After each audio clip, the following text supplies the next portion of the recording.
Good morning and happy Friday. Jordan Keck, your complicated deal guy here with your weekly market update.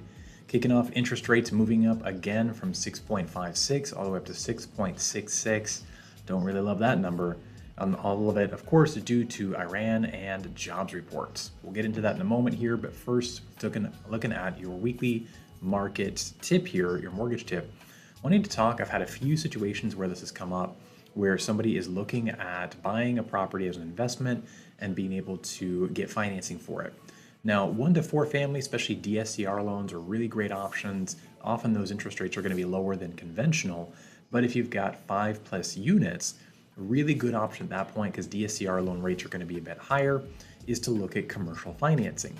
Now, you can use true commercial financing all the way down to a single family residence. Now, this is going to look more like a traditional underwrite. You're going to look at 2 to 3 years of taxes. You're going to look at income. You're going to look at the debt service for the property itself and just use that income in addition to the global income for the client. But in those situations where they don't necessarily want or need a 30-year fixed rate loan, they can get significantly lower interest rates on that commercial financing.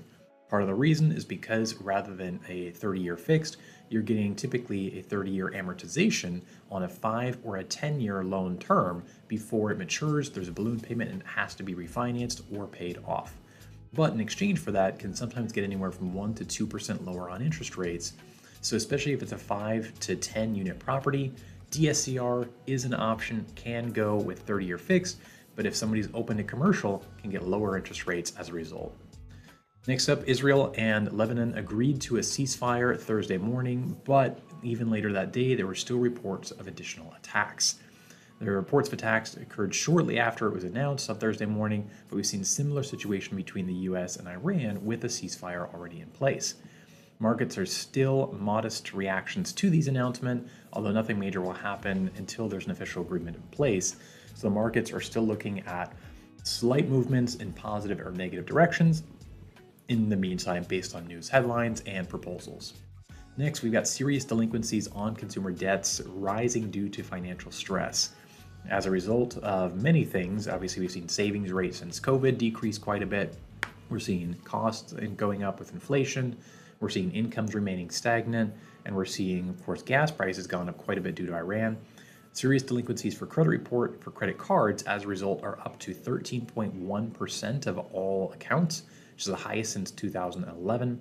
Student loans are delinquent at 10.3%, the highest since 2020, and auto loans are at 5.6%, which is the highest on record.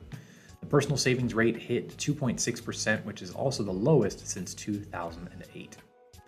The April JOLTS job openings report showed a total of 7.6 million job openings, up from 6.88 million the previous report, and higher than the 6.9% that was expected, 6.9 million job openings that were expected for this report.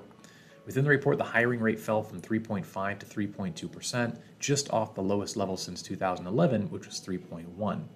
The quit rate within the report fell from 2% to 1.9, the lowest level since 2014, when excluding COVID, showing that employees are not voluntarily quitting as much because there's much less poaching from other companies due to less hiring. Next, we got ADP's May employment report showing 122,000 jobs created, much stronger than estimates here of 117,000. A little bit stronger, not much, but basically coming in around the same as the headline number by about 5,000 over, and then the previous month was revised down by 4,000, showing it's pretty much right on the money. The big news this week and what hurt rates today is the BLS jobs report from May. This came in more than double expectations, and the interest rates did not like that. The market estimated 85,000 jobs to be created. The headline number came in at 172,000. And in addition to that, the March and April reports were revised higher by a combined 93,000, meaning the total report beat expectations by 180,000 jobs overall. The household survey for unemployment rate showed 143,000 jobs created, and the labor force increasing 83,000, leaving the unemployment rate the same at 4.3%.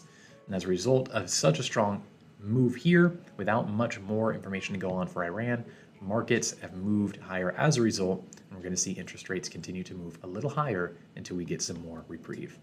As always, hopefully this is helpful for you. Have a great weekend. We'll see you next time. Take care.